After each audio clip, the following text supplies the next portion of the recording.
ہم دوسروں سے بھیک مانگ رہے ہیں۔ ہمارا حال کیا ہوا تھا اس صدی کے شروع میں؟ مصطفیٰ کمال پاشا نے جب ترکی میں اسلام کے آئلی قوانین بھی منسوخ کیے، نوٹ کیجئے اس کو، یہ اسی صدی کے وہ صدمے ہیں جو ہم نے اٹھائے ہوئے ہیں۔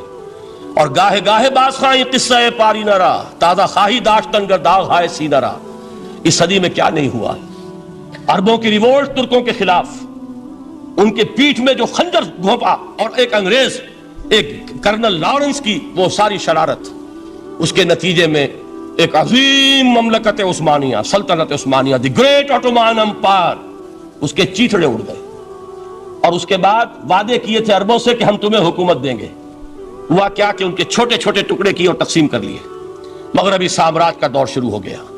اس کا ایک رد عمل مصطفیٰ کمال پر اس درجے شدید ہوا، اس نے ہر چیز جس کا تعلق عربوں سے تھا اس کو ختم کر دیا، ملک بدر کر دیا۔ عربی میں اذان نہیں ہوگی، عربی میں نماز نہیں پڑھی جائے گی، اور اسی کے ضمن میں یہاں تک گیا کہ فیملی لاز بھی رومن لاز جو ہے وہ نافذ کیے۔ تو یورپ کے اخبارات نے اس وقت یہ طنز کیا تھا مسلمانوں پر، یہ مسلمان عجیب قوم ہے، کہتے یہ ہے کہ ہمارے پاس دنیا کا بہترین ضابطہ ہے، بہترین قانون ہے، ہمارے قانون سے بہتر کسی کا قانون نہیں۔ اور حال یہ ہے کہ فیملی لاز کے لیے بھی یہ ہم سے بھیک مانگ رہے ہیں، ہم سے وہ قوانین لے کر اپنے ہاں نافذ کر رہے ہیں۔ آج بدقسمتی سے اکثر و بیشتر مسلمان ممالک کا حال یہی ہے۔ آج ہم ان سے بھیک مانگ رہے ہیں، کہیں جمہوریت کی بھیک ہے، کہیں سوشلزم کی بھیک ہے، کہیں کسی اور سماجی نظام کی بھیک ہے، کہیں مرد اور عورت کی کامل مساوات کا ایک نظریہ ہے، شانہ بشانہ چلنے والا فلسفہ ہے، جو خالص مغرب کی تہذیب کی ایک بھیک ہے جو مانگی جا رہی ہے۔ کاش کہ آج قرآن کے اس اصل اعجاز کی طرف، جو اس کا اصل معجزہ اس دور کے لیے، میں نے عرض کیا کہ اعجاز قرآنی کا وہ معجزہ کہ وہ فصاحت اور بلاغت کی معراج ہے، وہ یا تو اپریشیٹ کر سکتے اہل عرب، اور اہل عرب میں سے بھی حقیقت میں وہ جو قدیم جاہلی شاعری کے جاننے والے ہیں جو بہت کم رہ گئے، اب وہ جان سکتے ہیں کہ جب قرآن نازل ہوا تو کیوں زبانیں گنگ ہو گئی تھیں، کیوں کوئی ایک شخص جھوٹ موٹ کو بھی مدعی بن کر نہیں آ سکا کہ یہ میں نے قرآن کی جیسی ایک کتاب یا قرآن جیسی ایک سورت یا قرآن کی طرح کے چند جملے میں نے موضوع کر دیے ہیں۔ لیکن دوسرا پہلو ہے فکر اور فلسفہ، اس کے اعتبار سے جس کا سب سے بڑا ثبوت اس دور میں علامہ اقبال، اور تیسرا پہلو ہے Islamic social sciences, political science, economics, sociology. اس میں جو کچھ قرآن نے دیا ہے، جو آج بھی انسان کی رہنمائی کے لیے بہترین نظام ہے، اس نظام کو ہم سمجھے، اسے دنیا کے سامنے پیش کریں، تب در حقیقت قرآن مجید کا اعجاز سامنے آئے۔ یہ دو پہلو تو میں نے وہ عرض کیے ہیں کہ جو کسی غیر مسلم کو بھی نظر آئیں گے۔ قرآن کا پریزروڈ ہونا، اس کی انٹیگریٹی، اوتھینٹسٹی، یہ چیزیں وہ ہے کہ جو سب نے مانی۔ قرآن کے ذریعے تاریخ انسانی کا عظیم ترین انقلاب برپا ہونا، یہ وہ بات ہے کہ جو کسی اندھے کو بھی دیکھنی پڑتی ہے۔ اس حقیقت کا اعتراف دشمن کو بھی کرنا پڑتا۔ میں یاد دلا دوں آپ کو، ایچ جی ویلز، آپ نے نام سنا ہوگا، سائنٹیفک فکشن میں اس کا بڑا اونچا مقام ہے، لیکن اس نے تاریخ نسل انسانی پر بھی دو کتابیں لکھی، a short history of the world اور a concise history of the world.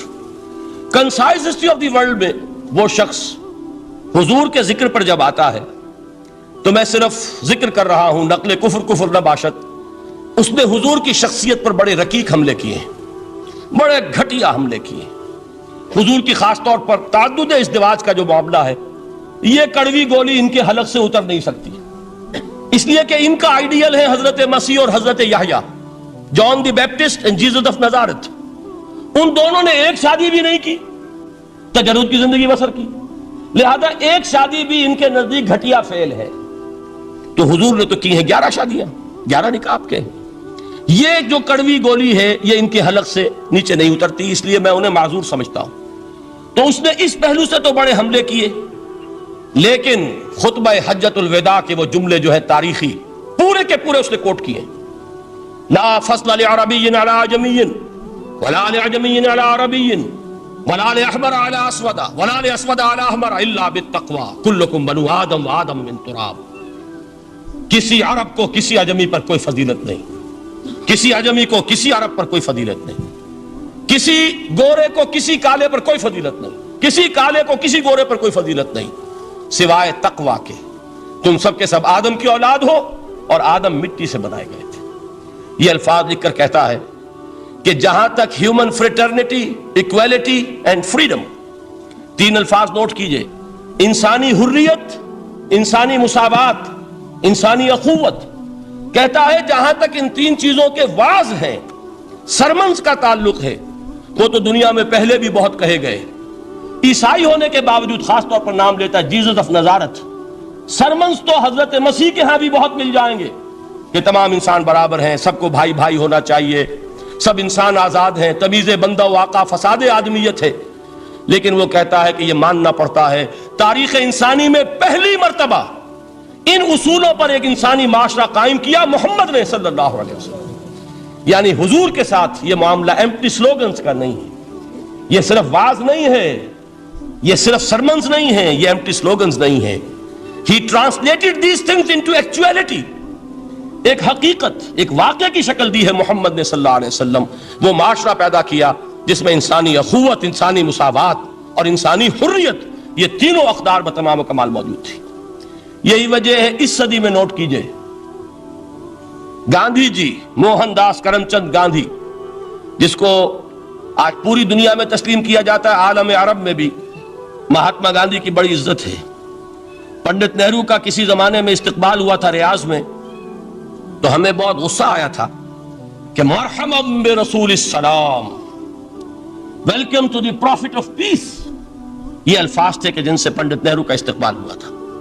غصہ ہمیں بہت آیا، یہ رسول کا لفظ استعمال کر دیا انہوں نے. بعد میں ہم نے سوچا بھائی رسول کے معنی ان کے ہاں ایلچی کے ہیں، تو انہوں نے اس کو اپنی جو بھی غلطی میں سمجھا یا صحیح سمجھا اس کو چھوڑ دیجئے، میں کوئی سیاسی گفتگو نہیں کرنا چاہتا. انہوں نے سمجھا کہ یہ شخص اس وقت امن کا پیغام بر ہے، لہذا اس کو ویلکم کیا. بہرحال گاندھی جی کا جہاں تک معاملہ ہے، آپ کے علم میں ہے کہ پوری دنیا میں اس شخص کی عظمت کو تسلیم کیا گیا ہے. ہمارا معاملہ، ہندوستانی مسلمانوں کا معاملہ، یہ دوسرا ہے.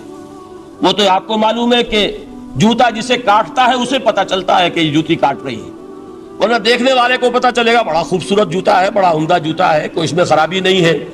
لیکن جسے وہ پنچ کر رہی ہے اسے پتا ہے کہ یہ ہے کیا. اس اعتبار سے ہمارا معاملہ علیحدہ ہے، لیکن دنیا کو وہ بہت خوبصورت اور بہت ہی اعلیٰ اور بہت ہی اونچی شخصیت ایک نظر آتی ہے. بہرحال ایک پہلو سے یقیناً ماننا پڑے گا اس کی عظمت کو، کہ ہندو قوم کے لیے اور ہندوستان کے لیے، اس کی آزادی کے لیے جو عظیم جد و جہد کی ہے، اس میں کوئی شک نہیں. میں اس وقت جو بات عرض کرنا چاہتا ہوں کہ 1937 کا تصور کیجئے. 1937 میں آپ کو معلوم ہے 1935 میں قانون بنا تھا اور پہلی مرتبہ الیکشنز ہوئے تھے بر صغیر میں 1937، اور وہ ہوئے تھے صوبائی الیکشنز. ان کے نتیجے میں وزارتیں قائم ہوئی. مسلم لیگ نے بائیکاٹ کیا تھا الیکشن کو، لہذا پورے ہندوستان میں تمام صوبوں میں کانگریس کے وزراء کی وزارتیں بنی. ہریجن اخبار میں ایک مقالہ لکھا تھا گاندھی جی نے اس وقت، جس میں کہ ان کانگریسی وزراء کے سامنے نصیحت کے انداز میں یہ بات رکھی تھی کہ آج جب کہ آپ لوگوں کو اختیار مل رہا ہے اور حکومت، یہ پہلی انسٹالمنٹ تھی جو انگریزوں نے دی تھی ہمیں، سیلف رول یا ہوم رول کی پہلی انسٹالمنٹ تھی، تو جو بھی تمہیں اختیارات مل رہے ہیں اس میں میں تمہارے سامنے حضرت ابو بکر اور حضرت عمر کی مثال رکھتا ہوں. یہ ہے وہ بات کہ جادو وہ جو سر چڑھ کر بولے. عربی میں کہتے ہیں الفضل ما شہدت بہ الاعداء، اصل فضیلت وہ ہے جس کا کہ دشمن اعتراف کرے. مہاتما گاندھی اگر اعتراف کر رہا ہے کہ تاریخ انسانی کی عظیم ترین شخصیتیں حکومت کی سطح پر وہ ابو بکر اور عمر ہیں، تو ابو بکر اور عمر کس درخت کے پھل ہیں؟ وہ شجرہ طیبہ، شجرہ نبوت ہے کہ جس کے پھل ہیں ابو بکر اور عمر، جن کو تربیت دی ہے محمد نے صلی اللہ علیہ وسلم. تو معلوم ہوا کہ یہ چیزیں وہ ہیں کہ جس کا لوہا آج دنیا مان رہی ہے. لہذا ہمیں قرآن مجید کے اعجاز کے پہلو سے ان اعتبارات سے خود بھی توجہ کرنی چاہیے اور دنیا کو بھی ادھر متوجہ کرنا چاہیے. اب میں تبرکاً 3 مقامات سے میں نے آیات پڑھی ہیں.